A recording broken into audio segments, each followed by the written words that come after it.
Frank, hello and welcome to the Ice Gang here. We've started this thing as a new thing, which is like an elevator pitch of some really cool ideas. And I know I was speaking to you and I love the stuff that Envine do. So Frank, introduce yourself and tell us about some of the stuff you're doing because it's so interesting. Thank you very much, and thanks for the opportunity to come and talk to you all. For those who don't know me, my name is Frank Joshi, and I'm a founder of Envine, a UK tech company, and we found ourselves at the heart of potentially creating some infrastructure for vaccine and or test certificates or passports, as some people are calling them in the marketplace. Fantastic. So tell me, what is this passport? There's so much talk about it, and we've gone through so much stuff as the event industry when facial recognition came in and stuff like that. But this passport thing, is it going to intrude on what we do because I would love, we've got ICE in July, and I'd love to use something. Obviously, we're thinking about testing, but tell me more. Fantastic. It might be worth just to tell a little bit of a story as to how we actually got to here. So if we now cast our minds back about a year when COVID took off, it was shortly afterwards that the government decided to put some money on the table for private sector to come forward with ideas that might help us all in a COVID world, not really appreciating what might actually unfold. So we huddled together and we came up with an idea that said, we think that there's going to be a need to demonstrate or present something about ourselves without giving away our identity. And that was at the core of our proposition. The whole premise of the product proposition was to prove something about yourself without giving away your identity. And to do that, we partnered with a company called iProve, and they specialize in something called facial verification. And I'd like to make a distinction for those who are worried, oh, this is Big Brother. This is facial verification, not facial identification. So the issue is that if you even were to break into the database, which held all of these facial templates, you couldn't reconstruct it back into a photograph of the image of the individual. Yeah. So even in that case, your privacy, they couldn't reverse engineer. You present your face to an app, it does a scan.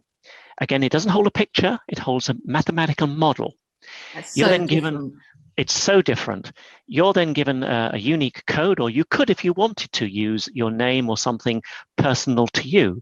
But it's a combination of your facial matrix and this other code that binds that information, the test result or the vaccine. What then happens is that with that in place, you may go somewhere. You may go to the airport, or you may go to a theater, or whatever it is. And in that instance, the bouncer at the door is also then given an app who can then scan your QR code, ask you to present your face, and up on their app will come a tick, for example, or whatever other information is required by the challenger based on any rules that are set. They don't know who you are. All they know is that you are the person that had the vaccine, you were the person that had the test. Yeah, that's it. And is it ready to launch now? Yes, it is. So I suppose that is the final question. So we have an event in July. We are going live as well as virtual, obviously.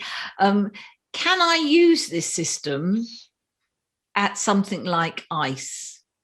Yes, you can. So again, events. What's beginning to happen now with events is getting access to information about the vaccine is a challenge because government or the NHS is not making that readily available. And even if they do make it available on an app, somebody turning up with an app and says, look, my app says I've had a vaccine, I'm afraid isn't proof enough.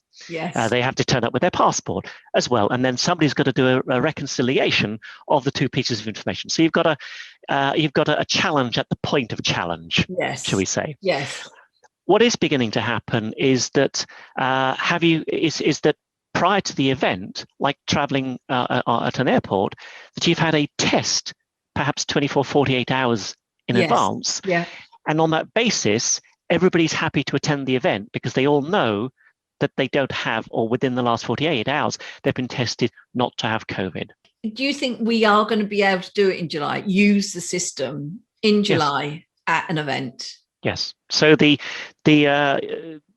story behind that is that if everybody goes and has a test, Yes. then you can legitimately have an event. Yeah. And from an events perspective, not just for you as the event organizer, but also for the event location. Yes. Because remember, they also have a duty of care because they're going to be providing staff and so on and so forth. This app and this ecosystem will allow you to have the event and provide all of the appropriate reporting for health and safety, compliance, etc. Perfect. Fantastic. Frank, can I say that's amazing? And I'm very excited to see it in action. So now, if anyone, I'm just conscious of time, because I think we could just do a whole presentation on this, Frank, because it's going to become the key. It's going to become the key to getting back for conferences, events, going back to work, turning up physically.